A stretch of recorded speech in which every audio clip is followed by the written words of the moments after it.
निकालते हैं। मत्ती की इंजील 25 अध्याय पहली आयत। तब स्वर्ग का राज्य उन 10 कुंवारियों के समान होगा जो अपनी मशालें लेकर दूल्हे से भेंट करने के लिए। आमीन। परमेश्वर की आशीष उसके पवित्र वचन के पढ़े और सुने जाने पर खुदा प्रभु यीशु मसीह के नाम में हमेशा होती रहे। आमीन। आमीन। प्रभु का बहुत से धन्यवाद करते हैं सारी आशीष और बरकतों के लिए। और आज उसने हमें मौका दिया है कि हम उसके वचन पढ़कर विषय करें। ये मौका बहुत ही प्रभु अपने उन लोगों को ये मौका देता है जिनको वो प्रेम करता है। ये तो दुनिया बहुत इकट्ठी होती है, प्रभु यीशु मसीह के नाम में इकट्ठी होती है, लेकिन खुदा उनका हम धन्यवाद करते हैं कि सच्चा जीवित और ये जो वचन है जीवन है, इस पर फेलोशिप करने के लिए उसने हमें चुना है और इसके लिए हम उसको धन्यवाद करते हैं। तो प्रभु यहाँ पे हमें क्या कहता है? कहता तब उसने क्या बताया? 10 स्वर्ग का राज्य उन 10 कुंवारियों के समान हो। तो हमने देख लिया था पिछली बारी, मैं उसको बार बार रिपीट नहीं करूँगा कि ये 10 कुंवारियों का जो दृष्टांत है ये इस आखिरी युग के लिए, इस चर्च एज के लिए। आमीन। क्योंकि कुंवारियाँ उस टाइम में भी थी। पहली बात तो हमें ये जानना है कि कुंवारी क्या होती है। आमीन। ठीक है। तो हम मत्ती के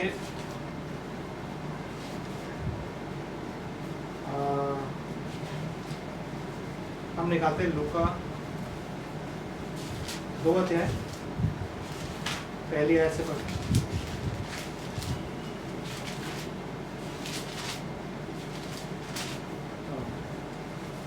क्या लिखा?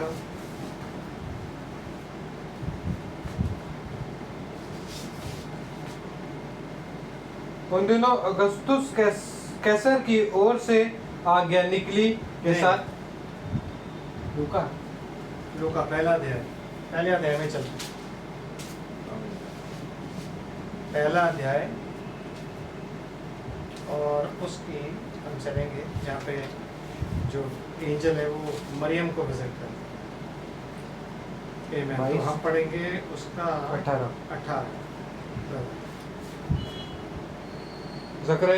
जकरया ने स्वर्गदूत से पूछा, नहीं बता नहीं, ये नहीं है।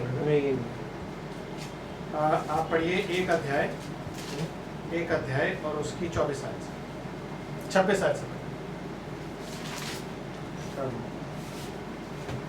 छठवें महीने में उसका पहला अध्याय और उसकी 26 आयत। यस।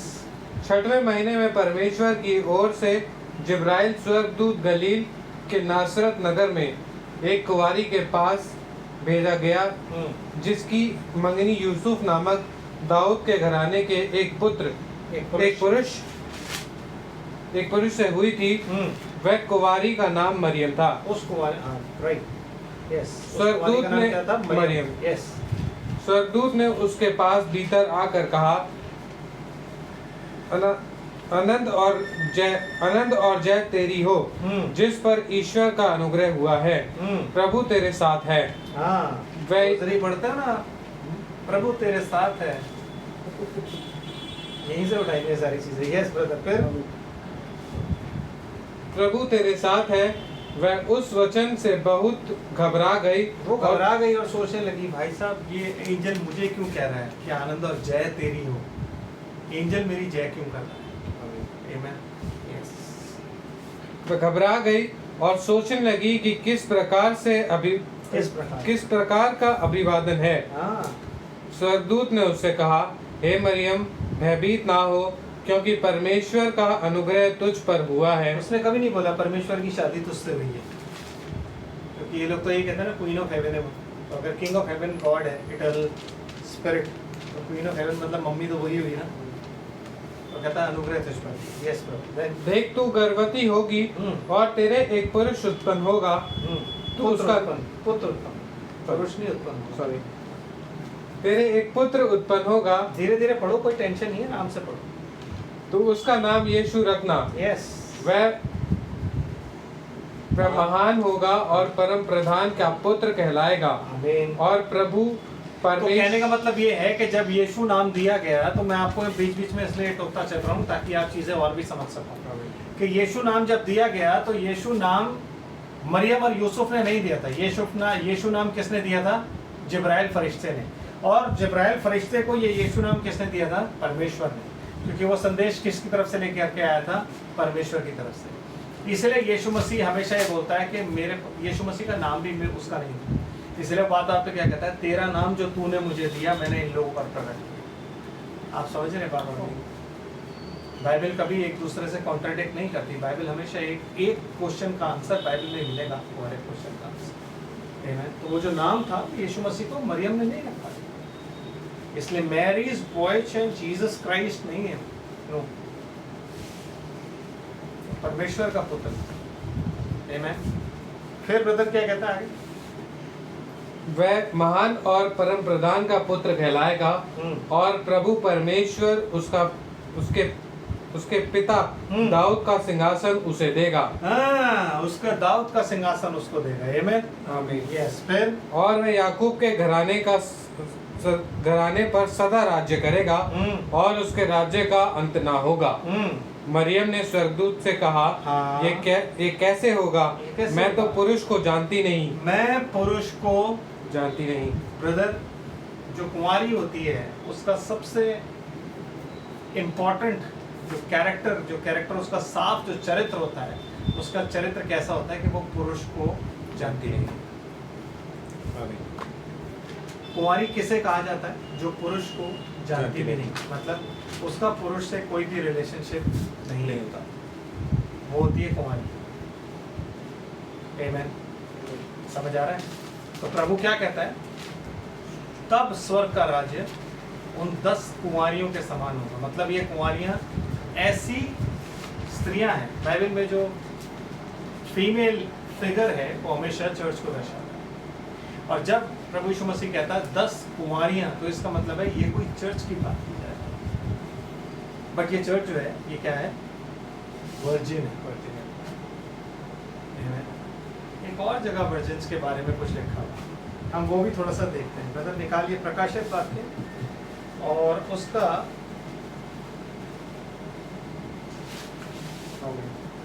प्रकाशित वाक्य निकाला, उसका हम निकालेंगे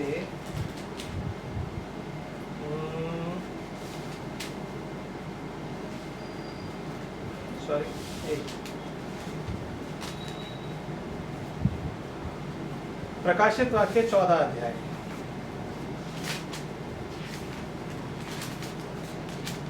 निकाला जी? प्रकाशित वाक्य की पुस्तक उसका 14 अध्याय, और हम पढ़ते हैं पहली आयत से पढ़ डालते हैं ताकि हमें ठीक से समझ आ जाए। फिर मैंने दृष्टि की और देखो वह मेमना सिंहासन सिय्योन पहाड़ पर खड़ा है और उसके साथ 1,44,000 जन हैं। कौन से? वही 1,44,000 जो उन 2 गवाहों का समाचार सुनेंगे जिन पर छाप की जाएगी। कब? जब 2 गवाह गवाही। ये इस पर मैं अभी आऊंगा, ये हमारा नेक्स्ट सब्जेक्ट है। प्रभु ने अगर प्रभु का अनुग्रह रहा, प्रभु ने चाहा तो हम आगे फिर इस पर। यस। फिर जिनके माथे पर उनका और उनके पिता का नाम लिखा हुआ है। उसका और उसके पिता का नाम। ब्रदर ध्यान से, उसका और उसके पिता का नाम लिखा हुआ है। ट्रांसलेशन मिस्टेक में ना ऐसी गड़बड़ हो जाती है कि हम फिर वो ट्रिनिटी वाली डॉक्ट्रिन पे आ जाते हैं।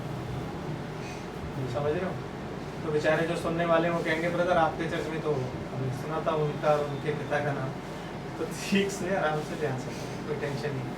उसका और उसके पिता का नाम लिखा हुआ, which means वो नाम कैसे लिखा हुआ आप मुझे बताओगे प्लीज जरा? नहीं, माथे पर उसका और उसके पिता का नाम कैसे लिखा हुआ है? Can you please tell? अभी मैंने आपको क्या बताया? यीशु मसीह के पास अपना नाम नहीं था। यीशु मसीह का नाम किसने दिया? जिब्राइल संदेश किससे लेके आया था? पिता से। तो पिता ने कहा था उसका नाम क्या रखना? यीशु रखना। जबकि पुराने नियम में क्या नाम दिया गया? इमैनुअल। इमैनुअल इज परमेश्वर हमारे साथ। तो यीशु मसीह जब उस जमीन पर था, उस धरती पर घूम रहा था, इस धरती पर 3.5 साल, तो परमेश्वर तब हमारे साथ इस धरती पर था। आमीन।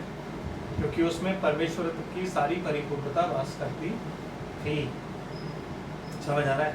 लेकिन ये छाप अपने माथे पे उन्होंने कैसे ली? मतलब कैसे उसका नाम और उसके पिता का नाम इनके माथे पर लिखा हो? आमीन। By the baptism of Holi ghost. लिखा है ना? कि उन चारों हवाओं को 4 दूत थामे हुए थे। उन्हें बोला कि अभी इन्हें मत छोड़ना जब तक कि हम उन इज़राइल के 12 गोत्रों की 1,44,000 पर छाप ना कर दें, जिनके सबके माथे पर छाप की हुई। तो वो छाप क्या थी? होली घोस्ट की छाप। आपके मेरे माथे पर छाप है, वो छाप कोई देख नहीं पाता, लेकिन परमेश्वर को छाप पता है और शैतान को भी वो छाप पता है। और वो छाप क्या है? वो छाप है यीशु मसीह का नाम, जो हमें कैसे मिली है? जब हम यीशु मसीह के नाम में बपतिस्मा लेते हैं। लोग कहते हैं ना, मैंने नाम लिया हुआ है, कहते कि नहीं कहते? तो बाइबल कहती है कि पृथ्वी के सारे कुल उसके नाम से कहलाए जाएंगे, यीशु मसीह के नाम से कहलाए जाएंगे। कैसे? By when you are baptized in the name of the Lord Jesus Christ. आप यीशु मसीह के नाम में बपतिस्मा पाए। बपतिस्मा जब आपने पा लिया तो बाइबल कहती है तब आप यीशु मसीह को पहन लेते हो। तो अगर आपने यीशु मसीह को पहन लिया तो जो भी आपको देखेगा वो क्या बोलेगा? यीशु मसीह। तो आपने उसका नाम लिया। वो उद्धार का टोप, वो सैल्वेशन, वो हेलमेट आपने पहना हुआ है, जिस हेलमेट को पहनने के बाद उद्धार का मतलब होता है यीशु, यशुआ। तो जब आप वो टोप पहनते हो तो टोप पहनने के बाद आपकी आइडेंटिटी कुछ नहीं है। आपको जो भी देखेगा वो क्या बोलेगा? यीशु मसीह देख के। इसलिए अंत्योकिया में पहली बार जो चेले थे वो क्या कहलाए? मसीह कहलाए। कुछ सारे क्या कहलाए? मसीह कहलाए। ये मैं समझ आ रहा है? तो ये चीज जो है ना कि नाम उसका और उसके पिता का कोई दो नाम नहीं है। इसीलिए लिखा है उसका और उसके पिता का नाम एक नाम। वो नाम क्या है? कि पिता तेरा वो नाम जो तूने मुझे दिया था मैंने इन पर प्रकट कर दिया, तेरे उस नाम से मैंने रक्षा करी, तेरे नाम, तेरा नाम, तेरा नाम, सब कुछ उसने यही बोला है। तो जब वो दो गवाह जब उस नाम को उन पर प्रकट कर देंगे कि यही नाम परमेश्वर का है और यही मसीह है जो आया था और इसी नाम से छुटकारा और इसी नाम से बपतिस्मा है, तब वो सब भी बपतिस्मा लेंगे। और जब वो बपतिस्मा लेंगे तब वो पवित्र आत्मा का दान पाएंगे। वो छाप उनके मुंह पर, माथे पर आ जाएगी और वो माथे पर एक नाम लिखा होगा, जो नाम क्या है? यीशु मसीह, जो पिता और पुत्र दोनों का नाम है। क्योंकि पिता आत्मा है। जब पिता को ये भाया कि वो दुनिया से अपना मेल मिलाप कर ले तो उसने अपने लिए एक देह तैयार करी। बलिदान और भेंट तूने नहीं चाहिए, तब मैंने कहा मैं आ गया हूँ। कौन कहता है? यीशु मसीह कहता मैं आ गया हूँ। तो उसने अपने लिए एक देह तैयार करी और उस देह में वो पूरा का पूरा वचन जो आदि से अंत तक है, वो सारा का सारा वचन अंदर चला गया। इसलिए वो कहते हैं आदि और अंत मैं हूँ। I am the beginning and the end. I am the alpha and the omega. But God is beyond alpha omega. ये हमें इस चीज को याद रखो। जो अनंत आत्मा है वो इस अल्फा और ओमेगा के भी आगे है। आमीन। वो आप उसमें मिनिमाइज नहीं कर सकते। वो इटर्नल स्पिरिट है। कहता वो आकाश में नहीं समाती, वो स्वर्ग में नहीं समाती। मतलब जितना अल्फा और ओमेगा आपके बारे में, उसके बारे में लिखा है उतना आपको पता है। But there will come a time, एक समय ऐसा आएगा जब आप जानोगे कि इसके आगे भी कुछ है। इसीलिए वो हम लोग को ले जाएगा। उसके बाद क्या होगा आज हमें नहीं पता, लेकिन तब हमें सब पता होगा कि आगे क्या होने वाला है। आमीन। क्योंकि तब हम सब उसके बेटे बेटियां होंगे। हम सब, यीशु मसीह हमारा बड़ा भाई होगा और हम सब जैसे यीशु मसीह सब कुछ जानता है, हम भी सब कुछ जानेंगे। The whole revelation. इसीलिए उस फाइनल रेवलेशन के लिए हम इंतजार कर रहे हैं, जो अन्य अन्य भाषा में आने वाला है, जिसे हम कहते हैं 7 थंडर्स।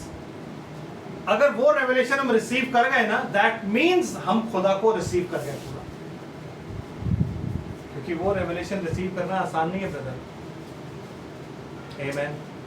यस, जब तक आपके पास पवित्र आत्मा ना हो और जब तक परमेश्वर ने आपको ना चुना हो, आप नहीं कर सकते। आपको अपनी जिंदगी वचन के अनुसार इस तरीके से गुजारनी है, अपने आप को इस तरह लाइन अप करना है कि परमेश्वर से आपका लॉ इस तरह से लगा हुआ हो कि वो आपसे बातचीत करे।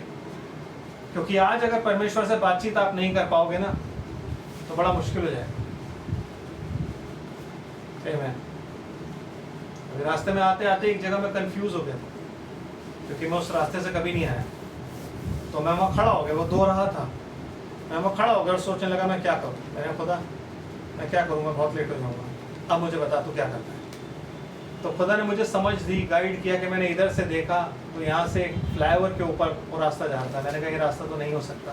मैंने चलो यहाँ से चल के देखता हूँ, और मैं नीचे से यहाँ से गया तो वो रास्ता सही था। तो मेरे कहने का मतलब ये है ब्रदर, हर जगह आपको दो रास्ते मिलेंगे। You need the guidance of God. वो पवित्र आत्मा वो इसलिए दे गया, वो सहायक को इसलिए दे गया कि आप वचन पढ़ रहे हो तो आप उससे बोलो तो सही, प्रभु इस वचन के पढ़े और सुने जाने पर आशीष हो। आशीष का मतलब क्या है? कि उस वचन में जो रेवलेशन छुपा है उसको मल्टीप्लाई करके आपको दे। आशीष तो तभी होगी ना, वचन के पढ़े और सुने जाने पर खुदावंद आशीष हम बोल देते हैं। इसका मतलब क्या है? मतलब ये है कि वचन जहां भी गिरे ना, इट शुड मल्टीप्लाई। ये अच्छी जमीन पे गिरे ताकि ये मल्टीप्लाई हो, ये उस खराब जमीन पर ना गिरे। आमेन। समझ रहे हैं? हम वो दाना ना बने जो जिसमें कीड़ा लग जाता है। दाने भी तीन तरीके के होते हैं। गुड सीड, जो इस वचन से दाने, हम अविनाशी बीज से पैदा हुए, तो हम भी सीड है, हमारे अंदर भी सीड है, वचन का बीज बोया गया। लेकिन फिर क्यों ऐसा होता है कि कुछ लोग बैकस्लाइड कर जाते हैं? क्यों? कि वो वचन को छोड़ के चले गए। क्योंकि जो ये कार्नैलिटी है, जो ये संसार है, इस संसार का जो कीड़ा है वो उस बीज को खा जाता है और उनके नाम जीवन की पुस्तक से फिर काट दिया जाता है। समझ रहे? एक बीज वो भी होता है जो बीज रहता है लेकिन फल नहीं लाता। आमीन। वो बीज फल नहीं ला पाता, रहता है, उसमें वचन है लेकिन वो फल नहीं ला पा रहा है, वो फल ला ही नहीं पा रहा है। आमीन। तो उसका क्या होगा? आग से गुजरेगा। और एक बीज कौन सा है? अच्छा बीज जो फल लाता है। जब देखा जाता है कि हाँ भाई ये अच्छा बीज है, फल ला रहा है, तो फिर उसे क्या किया जाता है? फटका जाता है, फटका जाता है, मारा जाता है ताकि वो तैयार हो जाए, ताकि उसे खत्ते में इकट्ठा किया जाए। आज खत्ते में इकट्ठा करने का टाइम चल रहा है, शुरू हो चुका है। ये चर्चा जब शुरू हुई, इसीलिए आप ये पढ़ रहे हो वर्जिन्स की बातें। आमीन। Yes brother. और स्वर्ग में मुझे एक ऐसा शब्द सुनाई दिया हाँ। जो जल की बहुत धाराओं का और बड़े गर्जन का शब्द था। और शब्द में मैंने जो शब्द मैंने सुना वह ऐसा था मानो वाणी वीणा बजाने वाले वीणा बजा रहे हों। वह स्वर्ग के सामने, वह सिंहासन के सामने वह सिंहासन के सामने और चारों प्राणियों, वह सिंहासन के सामने और चारों प्राणियों और प्राचीनों के सामने एक नया गीत गा रहे थे। उन 1,44,000 जनों को छोड़ जो पृथ्वी पर से मोल लिए गए थे, कोई वह गीत ना सीख सकता था। मतलब पृथ्वी पर से वो मोल लिए गए हुए थे। जब वो अर्थ की बात लिखता है ना, हमेशा इस चीज को ध्यान रखो आप, अर्थ से जो मोल लिया गया है दैट इज इजराइल। इजराइल से जिनको उसने अपने लहू से खरीद के मोल लिया है, मतलब उन्हें कोई छू नहीं सकता। 1,44,000 मरे नहीं है, ये मर नहीं सकते। अगर आपको और मेरे को उसने अपने लहू से मोल लिया है ना, तो ब्रदर वो ब्राइड के रूप में ऊपर चला जाएगा इंसान। तो ये वो लोग हैं जिन्हें पृथ्वी पर से उसने मोल लिया है। आमीन। समझ आ रहा है? क्योंकि लोग यूं कहते हैं नहीं ये मरेंगे, ये मरने के बाद no no no they will not die. जैसे ब्राइड नहीं मरेगी वैसे ये लोग भी नहीं मरेंगे, क्योंकि इन्हें पृथ्वी पर से उसने मोल लिया। जैसे हमें समुद्र पे से, जल में से उसने मोल लिया है, जेंटाइल लैंड में से मोल लिया है, वैसे ही समुद्र पे से जब उसने क्लेम किया ना प्रकाशित वाक्य 10 अध्याय के अनुसार, तो इसने इनको मोल लिया।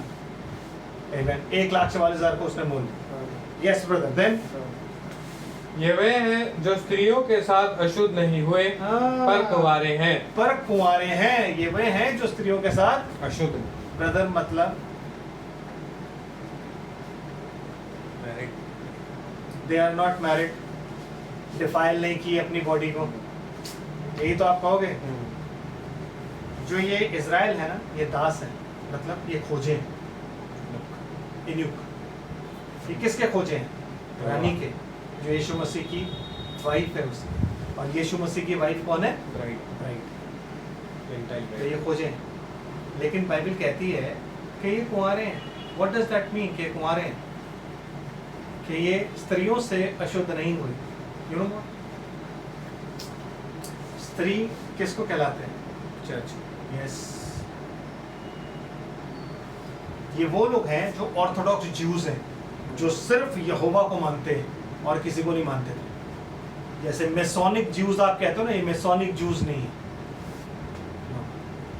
ये ऑर्थोडॉक्स जूस हैं जो कुछ नहीं मानते, ये सिर्फ मानते हैं कि यहोवा ही परमेश्वर सब कुछ है। ये मानते हैं कि यीशु मसीह इनका प्रॉफिट नहीं है। यही वो लोग हैं जिनको आके जब मोसेस और एलिया प्रीच करेंगे तब ये रोएंगे, क्योंकि ये नहीं मानते कि जीसस वाज देयर प्रॉफिट। ये किसी चर्च को नहीं मानते, ये क्रिश्चियन रिलीजन को नहीं मानते। They belong to the orthodox Jews community. जो ऑर्थोडॉक्स हैं, जो बिल्कुल बिल्कुल कट्टरपंथी हैं, ये वो हैं। इसीलिए ये मूसा और एलिया की ही सुनेंगे, क्योंकि ये जानते ही उनको है कि वही हमारे प्रॉफिट हैं। इन्हें पता है कि फरीसी भी यही कहते थे, मूसा के चेले हैं। और एलिया को ही जानते हैं लोग कि एलिया और मूसा दो लोग ऐसे लोग हैं जो लोग इस्राएल के लिए सबसे बड़े प्रॉफिट माने जाते हैं। एक लॉ है और एक प्रॉफिट है। एक लॉ है और एक ग्रेस है। आमीन। तो जब वो लोग आके इनको बताएंगे तब ये अपने अपने घरों में जाके रोएंगे। व्हाई? बिकॉज ये 2000 साल से यही सोचते आ रहे हैं कि वो झूठा प्रॉफिट था। ये 2000 साल से किसी भी चर्च की कोई बात नहीं सुनते आ रहे हैं। और इन्हें जब ये पता लगेगा कि ब्राइड जो इनका था, जो यीशु मसीह ने बोला था कि पूरा व पश्चिम से लोग आकर इब्राहिम, इसहाक और याकूब के साथ परमेश्वर के राज्य में भोज करेंगे और राज्य की संतान बाहर निकाली जाएगी, जब वो सुनेंगे तो वो बहुत रोएंगे, क्योंकि स्वर्ग इनका था, हमें मिल गया। सो दे विल क्राई कि हमने क्या कर दिया, हमने अपने मसीह को सूली पर चढ़ा दिया। ये वो लोग हैं जिन्होंने आज तक कभी किसी चर्च का मुंह नहीं देखा, ना ही किसी चर्च को मानते हैं। ये वो लोग आमीन जो ईमानदारी से खुदा के पीछे आज के युग में ईमानदारी से सिर्फ यहोवा परमेश्वर को मानते हैं। अदोनाय, हशेम, ये उसको मानते हैं। समझ आ रहा है? कुंवारे वो होते हैं। वैसे ही जब प्रभु यीशु मसीह बात करता है इन 10 कुंवारियों की, और वो कहता है कि कुंवारियां, तो कुंवारियों का मतलब होता है वो स्त्रियां जिन्होंने पुरुष का मुंह ना देखा हो। ठीक है, जैसे ये पुरुष हैं, इन्होंने स्त्रियों का मुंह नहीं देखा, ये स्त्रियों से अशुद्ध नहीं हुए, वैसे ही स्त्रियां भी हैं, कुंवारियां भी हैं जिन्होंने पुरुष का मुंह नहीं देखा। विच मीन्स पौलुस ने एक पवित्र कुमारी की नहीं एक पुरुष से अपने चर्च की बात लगाई। तमाम जेंटाइल चर्च को जिनको भी उसने लेटर्स लिखा, उन सब से किसकी बात लगाई? यीशु मसीह। मतलब कि उसको पवित्र कुमारी की नहीं प्रभु यीशु मसीह को सौंप दे। आमीन, सौंप दे। तो इसका मतलब क्या हुआ? इसका मतलब ये हुआ कि जब आप इस वचन पर, जो कि अनअडल्टरेटेड वर्ड है, मतलब जिसमें कोई मिक्सचर नहीं है, जब भी आप इस पर खरे चलते हो, तो खरे चलने से आप प्रभु यीशु मसीह के नजदीक पहुंच जाते हैं। समझ आ रहा है? हर एक औरत जब उसकी शादी होती है तो वो अपने पति का नाम लेती है। समझ आ रहा है? आज हम अपने आप को क्या बोलते हैं? Bride. Yes, we are bride. लेकिन स्टिल अभी हमें वाइफ बनने में टाइम लगेगा। वो मैसेज आगे का है, लेकिन ये शुरुआत का मैसेज है। That is marriage of the lamb. Marriage of the lamb का हिस्सा ये मैसेज नहीं है, ये उससे बिगिनिंग का हिस्सा। समझ रहे? ये शुरुआत का हिस्सा है कि ये जब युग जब शुरू हुआ तो कैसे शुरू हुआ, उसके शुरू होने का तरीका क्या था। तब उसने ये बोला कि 10 कुंवारियां। जब ब्रदर ब्रनम की मिनिस्ट्री शुरू हुई और उस शुरुआत में उन्होंने जब आवाज लगाई तो लोग अपनी डिनोमिनेशंस छोड़ के आ गए और उन्होंने प्रभु यीशु मसीह के नाम में बपतिस्मा लिया। तो जब उन्होंने यीशु मसीह के नाम में बपतिस्मा लिया और यीशु मसीह का नाम ले लिया और इस वचन पर खड़े बने रहे, तो जैसे पौलुस ने यीशु मसीह से उस कुंवारी की बात लगाई थी, वैसे ही विलियम ब्रनम ने इस वचन के द्वारा यीशु मसीह से हमारी बात लगाई कि एक पवित्र कुंवारी की नाई हमें उसे सौंप दे, जो कि हर चर्च एज का एक मैसेंजर होता है। हर चर्च एज, लेकिन इस चर्च एज का जो मैसेंजर था उसके पास कुंवारियां थी। ब्रदर, ये मैसेज सिर्फ इस चर्च एज का। तो क्या हुआ? उसने आवाज लगाई, सब लोग आए। आमीन। आवाज लगा के जो लोग छोड़ के आए वो उसके पास आके उसकी मीटिंग में जुड़ गए, क्योंकि उससे पहले सब यीशु मसीह के नाम में नहीं, पिता पुत्र पवित्र आत्मा के नाम में बपतिस्मा लेते थे। But at the same time 1948 में जब वर्ल्ड चर्च ऑफ काउंसिल्स बनी तो क्या हुआ? भूसी का गट्ठर बना के पहले रख दिया गया और फिर उसके बाद बीजों को है वो अलग करके वचन पर लाया गया। क्यों? क्योंकि जो जो उस वचन पर विश्वास करके प्रभु यीशु मसीह के नाम में बपतिस्मा ले रहा था, वो हर एक इंसान इस अविनाशी बीज से पैदा हुआ है। आमीन। आप समझ रहे हैं? तो यीशु मसीह अपने लिए क्या कर रहा था? दुल्हन इकट्ठी कर रहा है। और आज वो दुल्हन के स्टेज पर आ गई है कि वो बाहर निकल के क्या बोलती है? कुंवारी, कि वो कुंवारी कह रहे हैं। क्यों? क्योंकि उसकी बात किसी पुरुष से नहीं लगी, उसकी बात मेथडिस्ट से नहीं लगी, लूथर से नहीं लगी, वेस्ली से नहीं लगी, कैल्विन से नहीं लगी, नॉक्स से नहीं लगी, आमीन। उसकी बात पौलुस से नहीं लगी, उसकी बात पतरस से नहीं लगी। कहता है ना कि हमने तुम्हारे लिए बपतिस्मा लिया। तुम में से एक कहता है मैं पौलुस का, मैं कैफा का, मैं इसका, मैं उसका। हमने तुम्हारे लिए हमने तुम्हारे लिए बपतिस्मा लिया, हमने तुम्हारे लिए जान दी क्रूस पे। क्या तुमने हमारे नाम से बपतिस्मा पाया? आमीन। आप समझ रहे बात को मैं क्या कहूँ? यस। तो किसी भी अपोस्टल ने अपने नाम से कुछ नहीं किया, जिसने भी किया वो यीशु मसीह के नाम में किया। और जब वो यीशु मसीह के नाम में वो करता था तो हर एक जो इंसान उस पर विश्वास करता था वो उसकी बात यीशु मसीह से लगा देता था। लेकिन पौलुस क्या कहता है कि मैं डरता हूँ कि कहीं ऐसा ना हो जैसे शैतान ने हवा को बहका दिया था, कहीं तुम्हें भी बहका न डाले।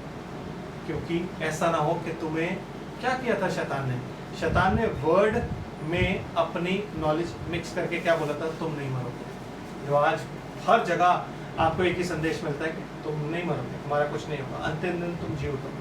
तुमने जैसे पीनी है शराब तुम पियो, तुम जो करना है करो, तुमने जो अय्याशियां करनी है करो, तुमने जो अंधेर करना है करो, तुमने जो मर्जी करना है करो, तुम जी उठोगे और फिर परमेश्वर के राज्य में पहुंचोगे। दैट इज, मैं क्या बोलूं, that is a word from pit of hell. Yes, वो जो आग और अब वो अथाह कुंड है ना, वो उसकी वाणी है कि तुम कभी नहीं मरोगे, जिसका कोई बेस नहीं है। कैसे हो सकता है कि तुम नहीं मरोगे? जब तुम जिए ही प्रभु में नहीं तो तुम प्रभु में सो कैसे सकते हो?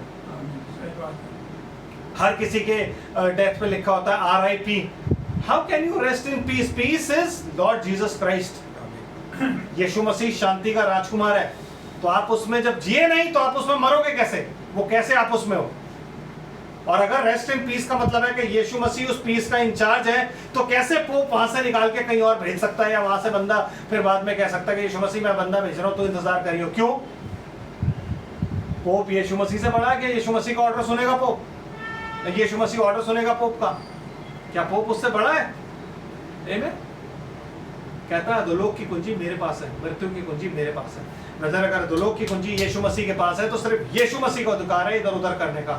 और वो ये कहता है कि मरने के बाद कोई इधर उधर नहीं होगा, अभी करना है जो कर लो। ये वो लोग हैं जिन्होंने किसी भी डिनोमिनेशन के साथ अपना रिलेशनशिप नहीं रखा।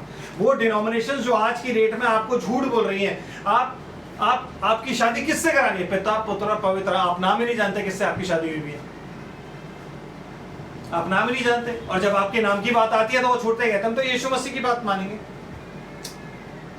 आप यीशु मसीह की बात भी नहीं मानते, क्योंकि यीशु मसीह कोई अनपढ़ आदमी नहीं था। यीशु मसीह को वचन की पहचान थी। वो कहता है पिता पुत्र और पवित्र आत्मा के नाम से। वो ये नहीं कहता पिता के नाम से, पुत्र के नाम से, पवित्र आत्मा के नाम से। अगर वो ऐसे बोलता मैं मान लेता 3 नाम है, लेकिन वो कहता है पिता पुत्र और पवित्र आत्मा के नाम से।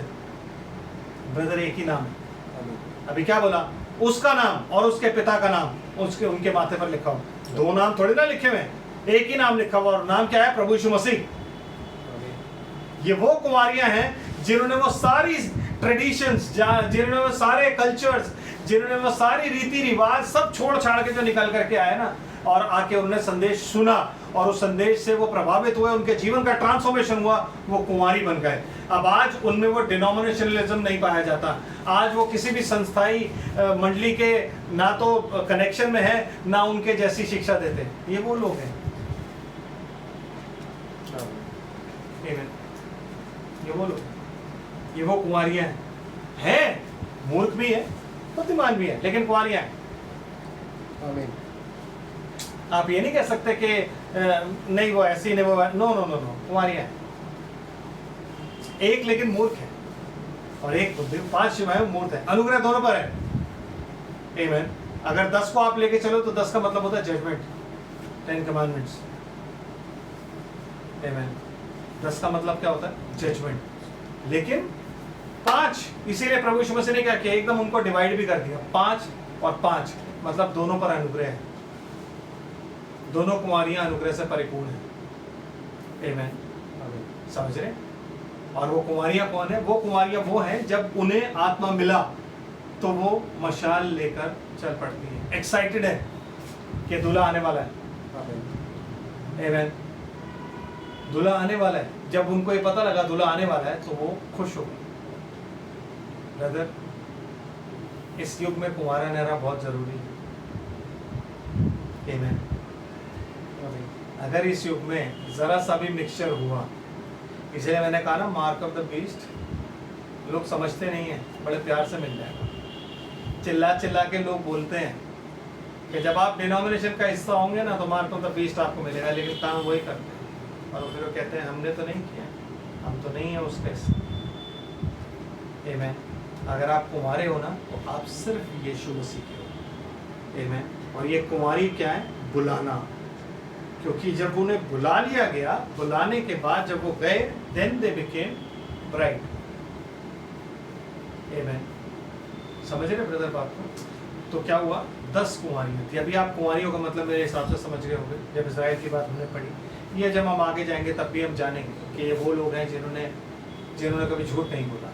बाइबल कहती है, आगे ही लिखा हुआ है, इससे अगली वाली आयत में लिखा है, और इनके मुंह से कभी झूठ नहीं निकला था। सोचो ये कैसे लोग हैं। आज के युग में जब इंसान झूठ बोले बगैर रह नहीं सकता, ये वो लोग हैं जिनके मुंह से कभी झूठ नहीं निकला। कैन यू इमेजिन कि प्रभु ने कैसे लोगों को इजराइल में बचा रखा है जिनके मुंह से झूठ नहीं निकला। वो इजराइल जो LGBTQ का आज की डेट में बादशाह बना बैठा है, जिसके देश से शुरू हुआ, जो अपने यहाँ पे सबसे बड़े बड़े, वो अभी उसने करा है LGBTQ का पता नहीं क्या कुछ, उसने कोई फेस्टिवल कराया, बहुत बड़ा, सबसे बड़ा फेस्टिवल कराया, सारी चीज़ें। लेकिन ये वो लोग हैं जिनके मुंह से झूठ नहीं निकला। ये बचपन से जब पैदा हुए, खुदा ने जैसे मरियम को पकड़ के रखा था ना, जो मन और शरीर दोनों से शुद्ध थी, वैसे ये लोग हैं। आमीन। क्यों? क्योंकि ये मेमने के लहू से मोल लिए गए, इनके मुंह से कभी झूठ नहीं निकला। वैसे ही एक पवित्र कुंवारियों को होना चाहिए। आमीन। ये कुंवारियां यूं ही नहीं है ब्रदर, इस युग से कुंवारियां निकाली हैं जिस युग में यीशु मसीह है ही नहीं चर्च में, उस युग में 10 कुंवारियां पाई जाती हैं जिनकी बात विलियम ब्रनम ने यीशु मसीह से लगाई, जिनकी बात जब भाई ब्रनम आए, जब उन्होंने बोला back to the word, back to the Bible, back to the apostles, तब ये कुंवारियां वो सुन के बाहर निकल आई। जब हम लोग भी निकले, हम भी उन कुंवारियों में शामिल हो गए। जो भी निकलता है प्रभु यीशु मसीह के नाम में बपतिस्मा लेता है, वो उन कुंवारियों में शामिल होता है। ब्रदर, ये पुकार चली आ रही, और फिर जब शामिल होकर आगे बढ़ते हैं तब हम ब्राइड बनते हैं। वाइफ हम अभी भी नहीं है, वाइफ हम उस दिन बनेंगे जब अभी वो हमें जांच रहा है, अभी वो हमें जांच रहा है, परख रहा है, जांच रहा है, परख रहा है, जांच रहा है, परख रहा है। जिस दिन उसे भरोसा हो जाएगा उस दिन वो हमें ले जाएगा, उससे पहले नहीं लेके जाएगा, उससे पहले वो कभी भी नहीं लेके जाएगा। हाँ जी ब्रदर, चलो फिर वापस चलते हैं।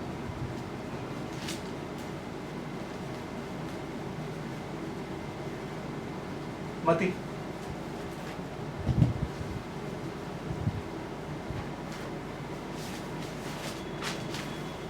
लंबा हो रहा है बहुत, है ना? That's good. मती उसका दूसरा, नहीं मती 25 मेरे भाई, इतनी तो समझ आप में होनी चाहिए कि जब 25 पढ़ रहे हैं तो फिर 25 में ही चलो ना। मती 25 उसकी दूसरी है। उसमें 5 मूर्ख और 5 समझदार थी। और मूर्खों ने अपनी मशालें तो ली, परंतु अपने साथ तेल नहीं लिया। ब्रदर, दोनों के पास मशालें हैं, because they both are torch bearer, they both are carrying the word of God. मशाल का मतलब क्या होता है? तेरा वचन मेरे मार्ग के लिए उजाला और मेरे पैरों के लिए ज्योति है। आमीन। तो वो क्या लेके चल रही है? मशालें लेके चल रही हैं। उनके पास जीवित वचन है। ये वचन बिना तेल के कुछ नहीं है प्रभु भाई। अगर आपकी मशाल में तेल नहीं है ना, तो फिर आप मशाल को जलाएंगे कैसे? मुझे एक बात बताइए ना। क्योंकि ये वचन सब लेके चलना चाहते हैं, सब इस वचन को लेके चलने का मतलब ये होता है कि वचन पर चलना। लेके चलने का मतलब ये होता है वचन को मानना, प्रचार करना, बताना, ज्योति दिखाना। लेकिन जब तेल ही नहीं होगा तो आप कैसे करोगे? तो बिना तेल के जो भी आदमी आज की डेट में प्रचारक या अपने आप को कहता है कि मैं प्रभु के वचन को बहुत मानता हूँ, वो करता हूँ, that is near to impossible brother. इस अंधकार में युग में वचन आपके पास है, लेकिन अगर आत्मा नहीं है ना तो आप नहीं चल पाओगे। इसलिए कहता है जो बातें मैंने तुमसे कही वो आत्मा भी है और जीवन। यहाँ से आगे हम चलेंगे और फ्राइडे, क्योंकि अगर मैं यहाँ से आगे गया ना तो ये फिर हम एंटर कर जाएंगे पैराबल में। आमेन। तो यहाँ से आगे हम फ्राइडे को चलेंगे, धीरे धीरे चलेंगे तो ज़्यादा सही रहेगा, समझ में भी आएगा सब। तो प्रभु आप सबको आशीषों बरकत दें, प्रार्थनाओं में बने रहिए, याद रखिए प्रार्थनाओं में जितना हो सकता है रीति रिवाजों से, क्योंकि यीशु मसीह रीति रिवाजों के खिलाफ था। उन्होंने पुरनियों की रीति उसने तोड़ी और तमाम उसने ये बताया कि तुम रीति रिवाजों से परमेश्वर की आज्ञा को टाल देते हो, तो रीति रिवाजों से जितना दूर रहेंगे उतना बेटर है। आगे आते जाएंगे तो बताते हैं। आइए हम प्रार्थना करते हैं। स्वर्ग और पृथ्वी के मालिक तेरा धन्यवाद करते हैं तेरी सारी आशीषों बरकतों के लिए, तेरे चरणों में है अपना सर्वांग तेरी वेदी पे समर्पित करते हैं प्रभु इस वक्त में। और पिता प्रार्थना करते हैं खुदावंद तेरी अनुग्रह की दृष्टि हम पर बनी रहे। मेरे पिता परमेश्वर, जो कुछ भी तूने वचन आज दिया, हमने शेयर किया, इस वचन के पढ़े और सुने जाने पर आशीष हो।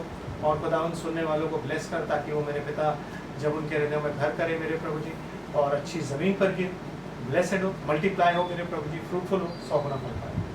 मेरे पिता तेरे ही हाथों में सब कुछ सपोर्ट करता हूँ, सबका मददगार हो, सबका निगमा हो, सबको प्रभु यीशु मसीह के नाम में ब्लेस कर। इस रात में तू सबका निगमा हो प्रभु मेरे पिता परमेश्वर, तू तेरा दूध छावनी के रहे, सबके जीवन तेरी जीवन रूपी गठरी में बंधे रहे। मेरे पिता तू सबको मीठी नींद दान कर, चैन से सुला, धन्यवाद के साथ सोएं।